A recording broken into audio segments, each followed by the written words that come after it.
And Hart, Mike McKee. Have you got the compositional breakdown yet, Mike? Just the detail of things. What got us here?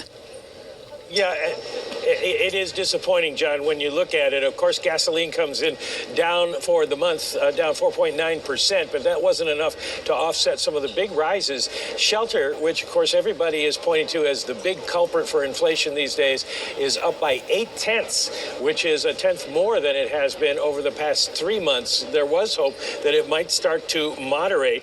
Owner's equivalent rent up 1%, and that's the calculation that people do for the government does for shelter.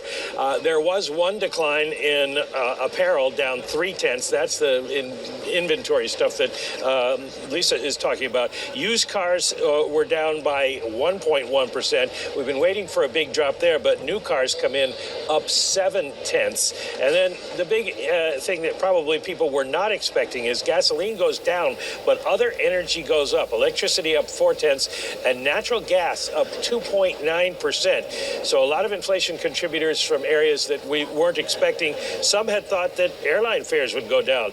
They're up 0.8, and motor vehicle insurance, which has been a problem for the Fed all along, is up 1.6%. So a lot of underlying inflation that shows no signs of backing off. So and then to just put it in perspective real quick, and this is from Charlie Bolello. Price increases over last year on the CPI report. Fuel oil up 58.1%. Gas utilities up 33.1%. Gasoline up 18.2%. Electricity up 15.5%. Transportation up 14.6%. These are the costs over the last year price increases. Food at home up 13%. New cars up 9.4%. Food away from home up 8.5%. Overall CPI plus 8.2%. Used cars plus 7.2%. Shelter plus 6.6%. Medical care plus 6.5%. Let that sink in.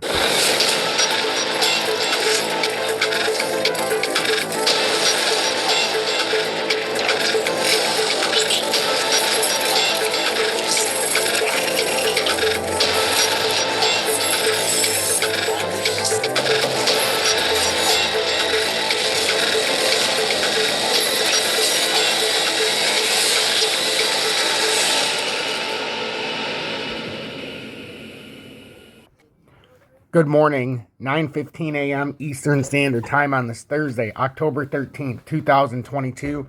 I'm XRP Future Millionaire, and I reside in the great state of Michigan.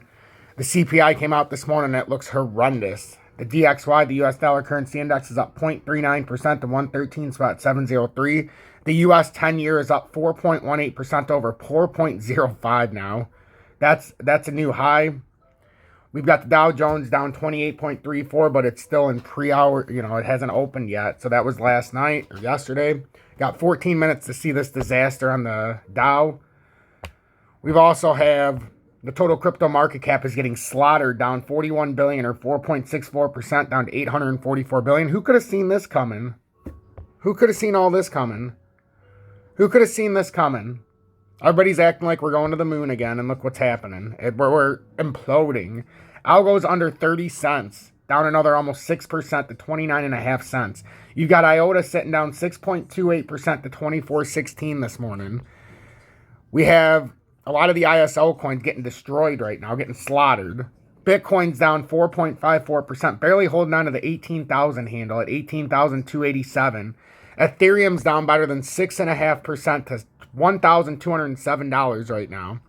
You got XRP down 5.86%, barely holding on to the 46 handle. Well, it's not even holding on to it, but it came all the way down this morning to 44 cents, 43 cents plus. It had a nice 7% rally since, and I'll show you how the manipulation works.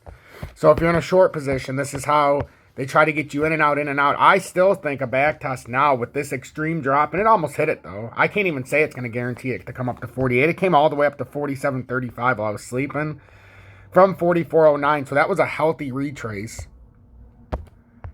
So you're talking from the bottom to the top.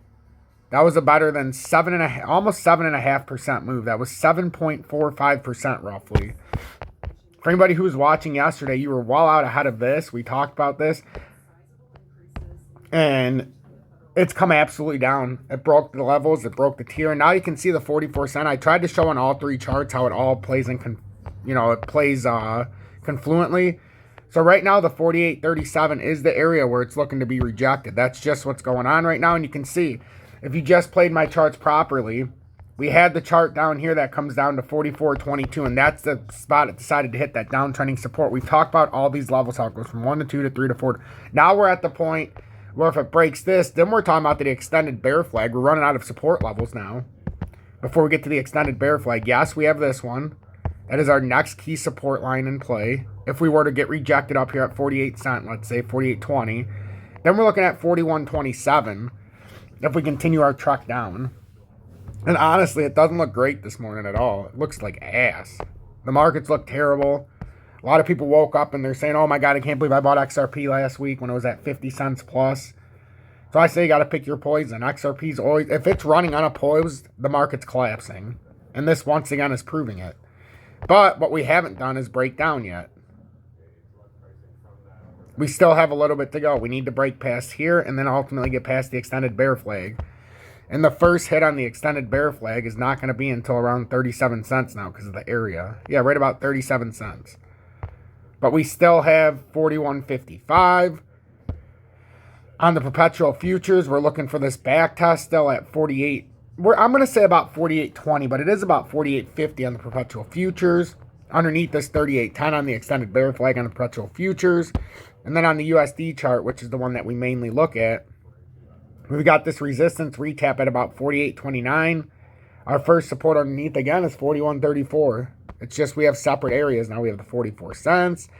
But you have to pay attention. You have to pay attention to every chart. And you have to pay attention to every move. And then base it around what the CPI was doing today. I mean, we knew the CPI was going to come out terrible. It doesn't matter what the government says. It doesn't. And just like with XRP, I hear a lot of people getting upset because I shared about the JP Morgan and Visa partnership. Like, cry me a fucking river. XRP is not the main, it's not the main game when it comes to cross-border payments. It's not the only game in town. What it does have is the ODL. So everybody needs to back off and understand what I was saying before you judge.